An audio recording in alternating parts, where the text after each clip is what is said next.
Hello बच्चों, आज हम बात करेंगे motion of A charge particle in magnetic field. Charge particle की यहाँ पे मोशन बताएंगे। जब चार्ज पार्टिकल मैग्नेटिक फील्ड की डायरेक्शन में जाएगा तो क्या होगा, चार्ज पार्टिकल जब मैग्नेटिक फील्ड के परपेंडिकुलर जाएगा तो क्या होगा, चार्ज पार्टिकल मैग्नेटिक फील्ड से किसी एंगल पे जाएगा तो क्या होगा। तीनों केस को अपन क्या है कि वन बाय वन एनालाइज कर रहे हैं। तीनों केस इंटरेस्टिंग है। तो पहला केस देखिए, जब चार्ज पार्टिकल मैग्नेटिक फील्ड की डायरेक्शन में जाता है, कोई भी चार्ज पार्टिकल क्यू जब मैग्नेटिक फील्ड में एंटर होता है, उस पर लगने वाला जो फोर्स होता है ये होता है क्यू वी क्रॉस बी। ये फोर्स वो एक्सपीरियंस करता है। इस फोर्स की क्या है कि प्रॉपर्टी क्या है, ये फोर्स की प्रॉपर्टी की जो फोर्स लगता है मैग्नेटिक फोर्स, ये वेलोसिटी के परपेंडिकुलर होता है, ये मैग्नेटिक फील्ड के भी परपेंडिकुलर होता है। लेकिन यहाँ पे ये जरूरी नहीं होता कि V और B भी आपस में क्या हो, एक दूसरे के परपेंडिकुलर हो, ये यहाँ पर जरूरी नहीं होता है। अगर हम इसे खोल दें तो क्या है कि पूरा एक्सप्रेशन आएगा force equal to Q V B sine theta, ये इसका मैग्नीट्यूड आएगा। तो ये तो क्या है कि जनरल बात हुई। अब हम क्या है कि one by one case analyse कर रहे हैं। पहला केस देख रहे हैं जिसके अंदर चार्ज पार्टिकल मैग्नेटिक फील्ड की डायरेक्शन में जाएगा।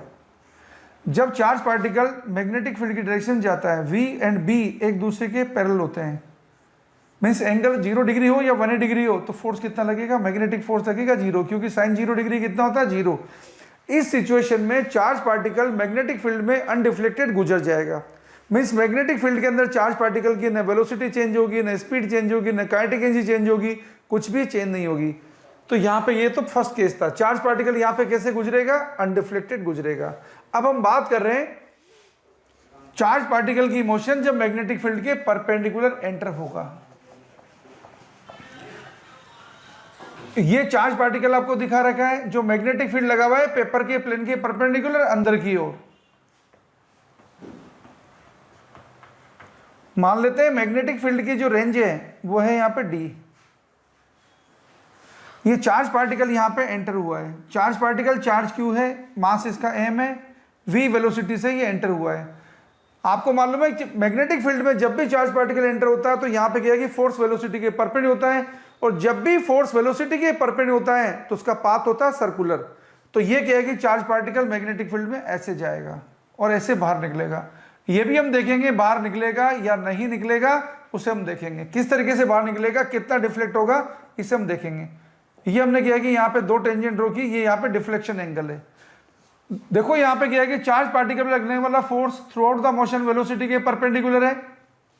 इसका पाथ रहेगा सर्कुलर। सर्कुलर पाथ का सेंटर कैसे निकालेंगे, एक यहाँ पे क्या है कि लाइन यहाँ पे ड्रॉ करिए, एक लाइन यहाँ पे ड्रॉ करिए आप नॉर्मल। ये दोनों नॉर्मल जहाँ पे कट कर रहे हैं, ये थीटा तो ये भी थीटा है, ये सर्कुलर पाथ का सेंटर है और ये सर्कुलर पाथ के रेडियस है। यहाँ पे अगर हम देखेंगे तो ये हमारा क्या हो गया, r cos थीटा हो गया, ये हमारा क्या हो गया, r sin थीटा हो गया, जो D के इक्वल है। ये पॉइंट P था जहां से चार्ज पार्टिकल बाहर निकल रहे हैं। अगर हम इसके कोऑर्डिनेट x y मार्क कर रहे हैं तो x तो कितना है यहाँ पे r sin थीटा, y कितना है यहाँ पर, y है यहाँ पे r minus r cos theta. कई बार न्यूमेरिकल में आपको कोऑर्डिनेट भी पूछे जाएंगे, ये y है यहाँ पर, क्योंकि फोर्स यहाँ पे वेलोसिटी के परपेंडिकुलर है तो इसका पाथ होगा सर्कुलर। सर्कुलर पाथ में कोई भी चार्ज पार्टिकल चलेगा तो उसको क्या है कि सेंट्रीपेटल फोर्स की रिक्वायरमेंट होगी। इस सेंट्रीपेटल फोर्स की रिक्वायरमेंट कौन मीट आउट कराएगा, इस सेंट्रीपेटल फोर्स की रिक्वायरमेंट मीट आउट कराएगा मैग्नेटिक फोर्स। तो यहाँ पे इक्वेशन क्या बनेगी, mv² r इक्वल टू बनेगा qvb। तो सर्कुलर पाथ की रेडियस यहाँ पे क्या बनी है हमारे पास, mv/qb। ये mv यहाँ पे मोमेंटम है जिसको मैंने लिखा है p से। अगर इसको मैं काइनेटिक एनर्जी की फॉर्म में लिखूं, इसे लिख सकता हूँ √2mk के यहाँ पे काइनेटिक एनर्जी है। कई बार न्यूमेरिकल में हमें जरूरत पड़ेगी। ये हमारे सर्कुलर पाथ के रेडियस है। अगर सर्कुलर पाथ पे चलने के लिए हमें डिफ्लेक्शन निकालना है तो देखिए r sin थीटा कितना है, यहाँ पे d है, तो sin थीटा हमारे पास कितना मिल गया है, sin थीटा मिल गया हमारे पास d/r। r की वैल्यू हम निकाल सकते हैं। और ये केस क्या है कि कब तक वैलिड होगा, क्योंकि sin थीटा की क्या है कि प्रैक्टिकल वैल्यू क्या होती है, sin थीटा की वैल्यू <= 1 होती है। तो ये केस कब तक वैलिड होगा, जब तक क्या है कि d यहाँ पे r से कम होगा या इक्वल होगा। अगर d = r है तो थीटा यहाँ पे हो जाएगा 90 डिग्री, और d r है तो भी केस वैलिड होगा। लेकिन अगर d r हो गया तो चार्ज पार्टिकल क्या है कि वापस लौट आएगा, डिफ्लेक्शन इसका 180 डिग्री हो जाएगा। ये बात बड़ी इंपॉर्टेंट है, इसे ध्यान रखना है आपको। तो जब भी न्यूमेरिकल में आपको डिफ्लेक्शन एंगल निकालना हो तो साइन थीटा सीधा लगा देना d/r, provided d should be <= r, तो आप क्या है कि इस केस को निकाल पाएंगे। अब सर्कुलर पाथ में चार्ज पार्टिकल चल रहा है, कितना टाइम पीरियड होगा इसका, स्पीड तो कांस्टेंट ही होती है, तो इसका क्या है कि टाइम पीरियड लिखेंगे 2πr/v, और r की वैल्यू कितनी है, mv/qb रख देंगे तो टाइम पीरियड आ गया इसका 2πm/qb। ये टाइम पीरियड है, ये इसकी फ्रीक्वेंसी है। अगर एंगुलर फ्रीक्वेंसी लिखना है तो ये लिख सकते हो आप 2π/ω। इस फ्रीक्वेंसी को कभी कभी साइक्लोट्रॉन फ्रीक्वेंसी बोलते हैं। साइक्लोट्रॉन पॉजिटिव चार्ज पार्टिकल को एनर्जाइज करने की डिवाइस है, वो इसी प्रिंसिपल पे काम करता है। तो यहाँ पे आपने देखा चार्ज पार्टिकल जब क्या है कि यहाँ पे सर्कुलर पाथ पे चल रहा है, तो याद रखना इसकी स्पीड चेंज कभी नहीं होगी, क्योंकि फोर्स जब वेलोसिटी के परपेंडिकुलर है तो यहाँ पे वर्क डन बाय फोर्स क्या है कि 0 होगा। तो यहाँ पे आपने देखा मैग्नेटिक फील्ड में चार्ज पार्टिकल जब भी एंटर होता है, किसी भी तरीके से एंटर हो जाए, उसकी स्पीड कभी चेंज नहीं होगी, उसकी काइनेटिक एनर्जी कभी चेंज नहीं होगी। चेंज होगा तो क्या हो सकता है, उसका पाथ चेंज हो सकता है। इस सिचुएशन में क्या है कि चार्ज पार्टिकल का पाथ क्या है, सर्कुलर।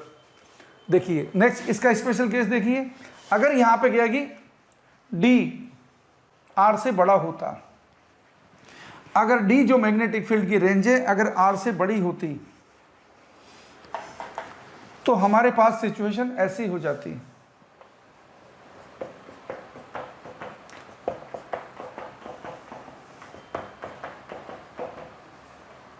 अगर डी जो है आर से ज्यादा होता तो चार्ज पार्टिकल एंटर होता, वापस लौट आता, स्पीड तो सेम रहती।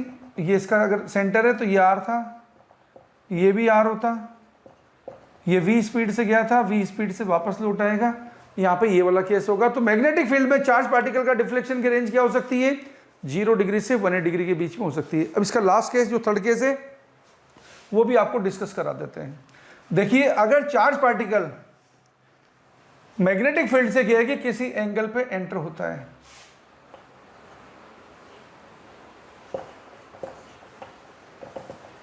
मान लो थीटा एंगल पे एंटर होता है, इसकी वेलोसिटी का जो कंपोनेंट है, एक कंपोनेंट तो ये लिख दिया हमने v cos थीटा, ये कंपोनेंट तो क्या है कि मैग्नेटिक फील्ड की डायरेक्शन के पैरेलल है, और ये कंपोनेंट जो है v sin थीटा, ये मैग्नेटिक फील्ड की डायरेक्शन के परपेंडिकुलर है।